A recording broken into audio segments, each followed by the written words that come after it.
Attack on Titan Season 4, did MAPPA deliver? Too many CG Titans? What's up with Mikasa's short hair? Did the studio change ruin Season 4? So Colossal, smash that like and subscribe, and ring the bell. Let's go ahead and get a deep dive into this final Attack on Titan season. Definitely share your likes and hates below.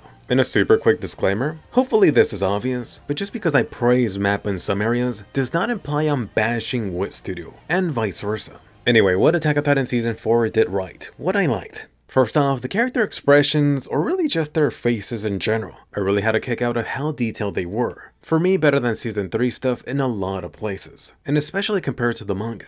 That's not bashing the manga, you know I love the manga, but there's only so much you could do with limited space. Right alongside this, the amazing voice acting. MAPPA without question succeeded in making the lower points of the manga into some of the best episodes of Season 4. Scenes like the ones involving Sasha's family, Zeke's entire flashback episode. You can't tell me you didn't feel bad for little Zeke. I'll remember you after becoming a Titan, along with Grisha being a bitch-ass father. And yeah, sorry, I'm including Gabby too. Freaking outstanding performance. From her being that spunky kid, her screeching, or even outright being a self-hating Eldian. The anime really helped out to rough out her sharp edges. Don't you forget about Willy, aka Blonde Kakashi. The speech I heard in my mind got elevated so much. Then for the depressed Reiner. Let me die, Daddy Eren. Reiner has always been shown as such a tragic character. Season 4 has doubled that. And surprise, surprise, Niccolo. For some of you, he actually helped to make that episode the best out of the season. And of course, the Titan King Eren. Yuki Kaji is back, killing it. It feels like his anime performance alone added a different layer to Hobo Eren.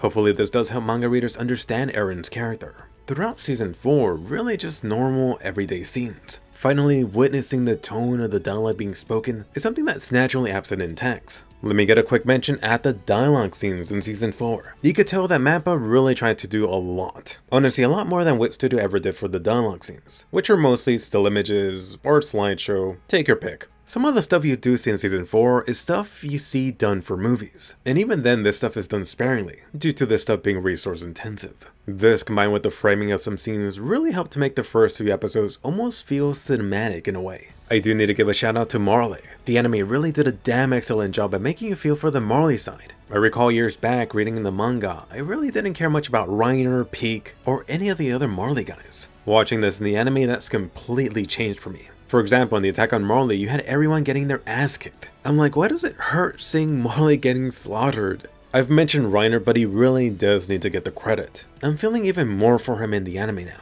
In general, for the Season 4 anime, I really enjoyed seeing more meat put on the bone. I think it becomes even more apparent watching the manga comparison videos. You realize how limited real estate you have on a page. A limited page count, speech bubbles, sound effects, all of this takes up so much space. Getting into characters that got a huge improvement in Attack on Titan Season 4. First off, Porco. They made this guy much more likable in the anime. Compare him to the manga counterpart, this guy was always just pissed off at Reiner. That was most of his character. Likewise for Peak. Admit it, they made Peak into a waifu for Season 4. Without a doubt, they improved their messy look so much. For the upcoming warriors, Falco, Tanjiro did an excellent job. Another voice actor that infused so much life into this upcoming warrior. Even freaking Zofia and Udo. I actually liked their characters before they went splatter. Compare that to being completely forgettable for the manga. This may surprise some of you, but Flock too. I don't know why, but some of you seem to think I hate him for whatever reason, but he's always kind of just been whatever for me. It goes to show how voice and tone help out a lot, along with some subtle changes made for the anime too for his character.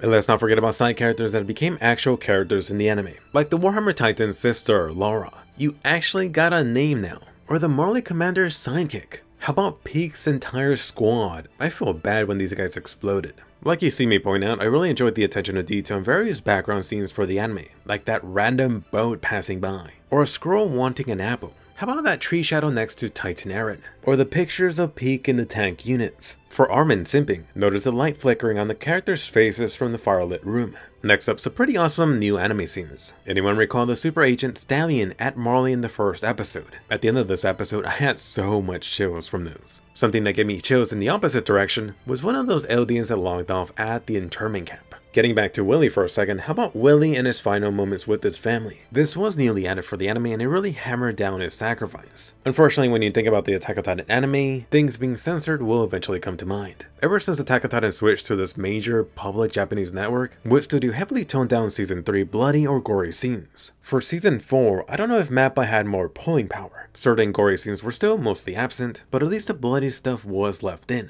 MAPPA really didn't pull back on that Barry jam.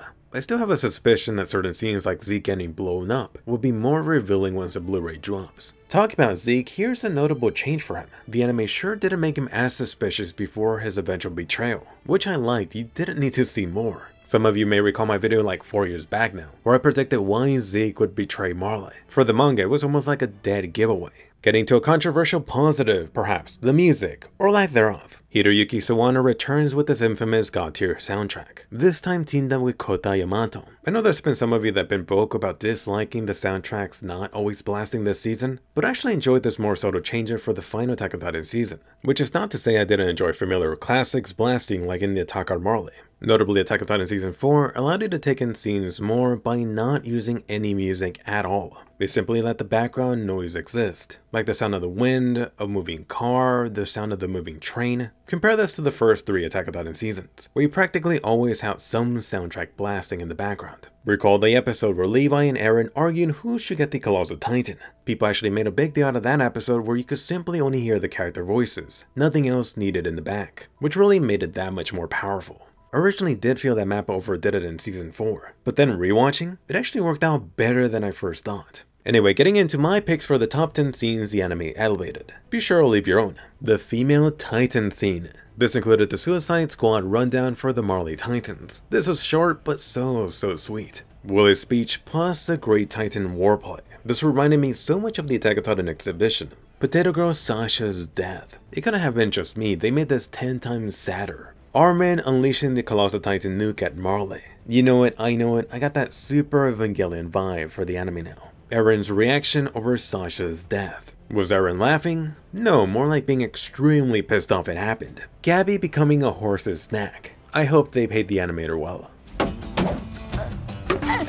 Eren casually walking into Mikasa and Armin. What a parallel to the Season 2 Warrior reveal. Levi Ackerman's flashback over saving Eren's ass. Zeke lighting up the Titan forest. It was practically Christmas time.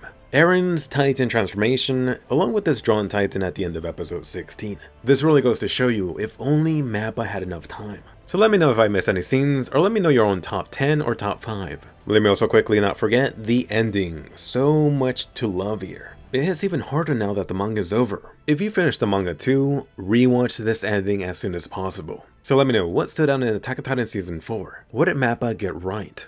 So much to love, now switching to some negatives, nitpicks, or issues. At this point it's been repeated so much, but the CG. This has been a huge negative for a lot of you, so let me try to touch on this Colossal Titan in the room.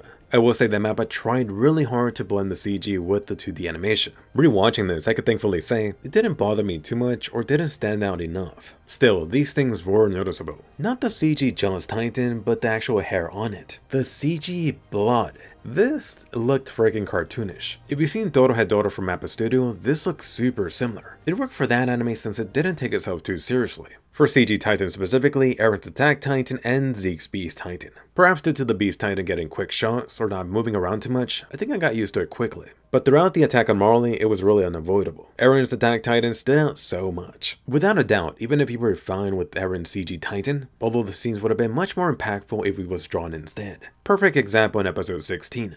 At the same time, I do have to give MAPPA credit. The Jaws Titan, Card Titan, and especially the Warhammer Titan worked out well for the most part. If you were pissed off at the switcheroo from the drawn Titans in the trailer to the CG models in the anime, I can't blame anyone for being salty over that one. All this talk about the CG, it actually made something very obvious. That the CG actually looks better or worse depending on your TV setup. Like watching it on my cheap $10 Japanese TV, the CG looked completely god-awful. For the Season 4 stuff, I think it's only fair to actually compare it to the next best thing. Anyone recall Eren versus the Armor Titan in Season 3? I bet most of you forgot everyone complaining about that fight. Oh my god, they look so weird. Why so many CG tiles? Eren's Attack Titan looks so funny. Why are they not trying? Compared to that, the Season 4 scenes more or less feel acceptable. Of course, all of us are missing the few god tier animation scenes. Or here's another positive way of looking at this. First off, it was way better than the Nintendo 64 Colossal Titan from Season 3. But more important, I think this needs to be hammered down. Let's take a moment and be grateful that Wit Studio even went for drawn Titans. Any other studio would likely started Season 1 with CG Titans. Even Wit Studio a few years later used CG for their Kabaneri anime for their massive zombie. If Wit Studio had stayed on the project, given this very rushed schedule, it's likely that even Wit Studio would have been forced to switch over to CG Titans. Either that or heavily focus on Stillas. Hell, even freaking Evangelion that makes millions, they switched over to CG for their mechs, and you know they could afford to draw this stuff. So let's be thankful, Wit Studio blessed us with 3 years of mostly hand-drawn Titans, especially when the alternative would have been much easier and cheaper.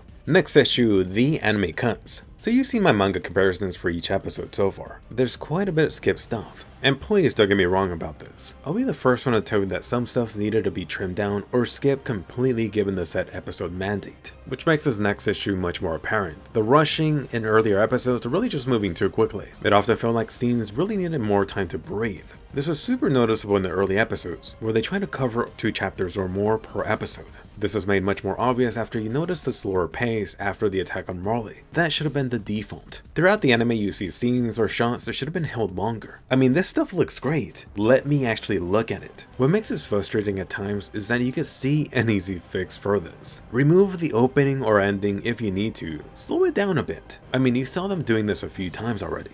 Next issue, you got details, information, lore, world building, some of that stuff removed. If you do want to get the full package, the full experience, reading the manga is now required. Although if you don't, it still is very much enjoyable as an anime only experience. With all the cuts and the quicker pacing, you have this overarching issue. If you're anime only, it feels like often at times, you really just have to take the anime's word for it. Either too much context was removed so you could properly piece the stuff together yourself, or you have the opposite, you have so much info being thrown at you that it's hard to digest it all. It reminds me of what anime-only people experience watching The Basement Reveal. You practically got an overload of info. And don't get me wrong, even in the manga you were expected to be a little bit confused or lost for a while post timeskip. But now I feel like this problem was several times that confusion if you were anime only. On the flip side, as a quite positive for the stuff cut out, now that the manga is over, you'll notice certain chunks that were sped through or trimmed off, really due to not being needed in upcoming stuff for the Attack on Titan Season 4, the final season Part 2. That said, something that really bugged me was the removal of times or dates in the anime, which had me scratching my ear. At times it felt like the anime was actually making this easier for anime people to follow. But then other times, any dates or references were skipped over. So at least try to be consistent, come on. For other more specific nitpicks, you have them removing Annie as a female titan helping out the warriors in the flashback. The anime really did make it seem like Reiner freaking knocked out Annie and forced her to tag along. If Isayama wanted this retcon, I'm totally for this. But something tells me the original scene is still canon. If you don't have the time or resources for her scene, a quick still or two would have easily solved that. For Mikasa's random family symbol, this already got changed in the season 1 anime. It's different, so let's just deal with it. Now for Mikasa having this family symbol, in the anime it feels random as hella. They've shown her multiple times in the anime without her wrist covered. Not to mention, personally for me, it always rubbed me the wrong way freaking branding your kid in such an obvious spot that's always in sight. I guess as a positive, at least it's not a tramp stamp, I guess. For Armin, you had the friends discussion about switching over Eren's Titan. The anime trimmed this down so much, it made Armin look much worse. Let me know if you felt this impression too. For the actual animation here, some mixed stuff. Let me just put it out there, unfortunately you had no god tier animation scenes for season 4. Not yet anyway. And it shouldn't have been expected anyway. The lack of Arifumi and Mai is really apparent this season, on top of season 4 really just being the super rushed production. Still, Mappa managed to give you some nice animation pieces here and there. Hopefully they give you more top quality for part 2. I mean, you've seen Jujutsu Kaisen. You know Mappa can deliver with the proper schedule. For a specific anime change, the update to Eren's Titan. I actually like this guy looking devilish in more scenes, especially in the attack on Marley. I've seen some of your complaints saying that he looked better in the earlier seasons, but honestly after so many low quality shots of Titan Eren in the basement arc, I'll take this devilish Titan over the derpy version. On the flip side, for my nitpick here, what is up with the white eyes? And notice, they're not completely white, they have a very light green. In the anime, Wit Studio already updated his eyes to glow green, and trust me, I've checked, they've never been consistent about it. On top of this, you have seen Eren with white eyes before in earlier seasons, so either do completely white, like glowing white, or stick to the glowing green, which Mappa did do only at nighttime. Overall, for Attack on Titan Season 4, the anime at times feels unpolished here and there. You might have felt mixed on the action scenes or straight out hated them, especially with the vast CG in the attack on Marley scenes. But you can't deny they nailed the drama or dialogue heavy scenes. So unpopular opinion, but for me it actually felt overall better than Attack on Titan Season 3. Of course, missing the Arifumi Imai scenes. I could look past the CG titans. I'm not really watching this anime for the action or fights anyway. Despite some Attack on Titan fans hating or sending threats to MAPPA Studio, at the end of the day, the biggest enemy to Attack on Titan was the production committee. With the manga over, hopefully someone with half a brain realizes that it's better not to rush the anime when part 2 comes back. How about another 16 episodes? By the way, let me know, what did MAPPA Studio do great? Did they get too much crap for using CG? What do you think the manga did better? The manga comparison for the season overall is coming up. Look forward to that. But anyway, fun bonus. Which character made the most drastic impact for you this season? I bet it was Gabby for some of you. Let me know below, or just say hi. Don't forget to like and subscribe to make YouTube happy. Check out my video on one of the best romance anime of this year, and I'll see you guys later.